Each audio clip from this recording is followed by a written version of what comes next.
New moms का एक और कॉमन प्रॉब्लम होता है कि मैम मैंने कंसीव कर लिया है और मेरा एक बेबी ऑलरेडी ब्रेस्ट फीड कर रहा है, तो अब मैं इसको ब्रेस्ट फीडिंग कराऊं कि नहीं।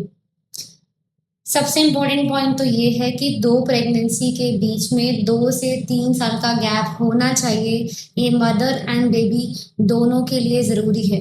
पर अगर आपने कंसीव कर लिया है तो मदर्स को क्या इश्यू हो सकते हैं। इसमें ज़्यादा थकान और वीकनेस हो सकती है क्योंकि बॉडी 1 साल प्रेगनेंसी और मिल्क प्रोडक्शन हैंडल करती है। दूसरा होता है न्यूट्रियल डेफिशिएंसी का रिस्क, जैसे कि आयरन, कैल्शियम, प्रोटीन की डिमांड डबल हो जाती है। प्रेगनेंसी हार्मोन की वजह से मिल्क सप्लाई कम हो सकता है। फोर्थ, निपल में पेन और सेंसिटिविटी होती है जो कि फीडिंग को अनकंफर्टेबल करती है। मदर इमोशनली इरिटेबल और टच इंटॉलरेंस होती है जो कि बहुत कॉमन है प्रेगनेंसी में। फीटस पर क्या इम्पैक्ट हो सकता है। नॉर्मली प्रेगनेंसी में जनरल सेफ होता है। ब्रेस्ट फीडिंग से जो बच्चा पेट में है उसको कोई नुकसान नहीं होता।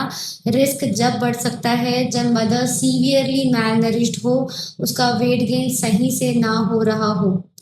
ऑक्सीटोसिन रिलीज होता है। माइल्ड यूट्रस को कंट्रैक्शन होता है जिससे जो कि यूजुअली हार्मलेस है, लेकिन अगर हाई रिस्क प्रेगनेंसी है तो उसमें इशू हो सकता है। तो कब अवॉइड या स्टॉप करना चाहिए।